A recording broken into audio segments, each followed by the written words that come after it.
लगातार हमला हो रहा है और यह हमला चिन्हित लोगों द्वारा हो रहा है, जिसका संज्ञान और हमारे नेता माननीय अखिलेश यादव जी ने और हम लोगों ने लेकर माननीय नेताजी उनके परिवार पर भी गए थे और इस बात को बताया था कि रामजी लाल सुमन अकेले नहीं हैं, समाजवादी पार्टी पूरी तरह उनके साथ है। सरकार को भी आगाह किया था कि इस तरह की घटना को रोका जाए, ऐसे कौन से लोग हैं उनको प्रतिबंधित किया जाए और उनके हरकतों पर उनके खिलाफ कड़ी कार्रवाई की जाए, लेकिन आज तक नहीं हुआ। ये हमला ऐसे समय पर हुआ है जब देश में आतंकवादियों द्वारा हमारे 26 लोगों को शहीद किया गया है कश्मीर में। आज हमला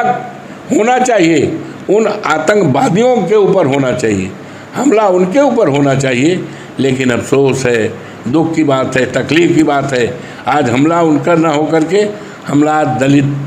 सांसद के ऊपर हो रहा है। ये बहुत गंभीर मामला है और केवल ये सुमन जी अकेले नहीं हैं, करोड़ों इस देश के दलित परिवार के लोग, करोड़ों लोग और समाजवादी परिवार पूरी तरह से साथ है। इसलिए सरकार को हम बताना चाहते हैं, अनुरोध करना चाहते हैं इस देश के महामहिम राष्ट्रपति जी को और इस देश के आदरणीय प्रधानमंत्री जी को, इस प्रदेश के मुख्यमंत्री को कि इस तरह की घटनाओं की पुनरावृत्ति न हो और रामजी लाल जी की सुमन की कड़ी से कड़ी सुरक्षा व्यवस्था की जाए और जो कश्मीर में आतंकवादियों द्वारा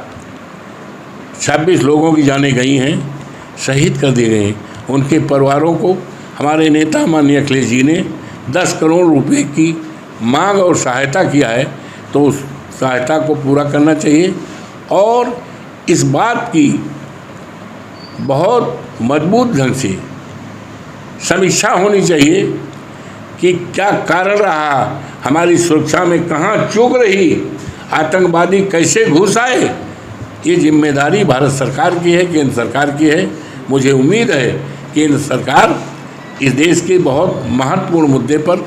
गंभीरतापूर्वक लेकर के और गंभीर और तत्कालिक प्रभावी कदम उठाएगी। देश हित में जो होगा, देश साथ में है, हम लोग साथ में हैं, हमारे नेता माननीय अखिलेश जी यादव और समाजवादी पार्टी पूरी तरह से देश एक है। तो अब हमारे सरकार को ऐसा कदम उठाना चाहिए कि आतंकवादी आतंकित हो, ऐसी घटना न हो और जो हमारे पार्टी के नेता रामजी लाल सुमन पर हुआ है घटना, उसकी निंदा हम शब्दों में नहीं कर सकते। ये घटना बहुत बड़ी है, ये घटना केवल अकेले उनकी नहीं है, ये देश के करोड़ों दलितों पर है और विचारधारा पर है। बाबा साहब भीमराव अंबेडकर की सोच और विचारधारा पर हमला है। हम खुद आज जाएंगे, माननीय अपने राष्ट्रीय अध्यक्ष से मुलाकात करेंगे, हम उनसे मुलाकात करके हम खुद जो है रामजी लाल के परिवार में मिलने जाएंगे उनसे और आश्वासन करते हैं कि उनके साथ समाजवादी पार्टी पूरी है, पूरा दलित इस देश का हो जाएगा और घबराने की जरूरत नहीं है।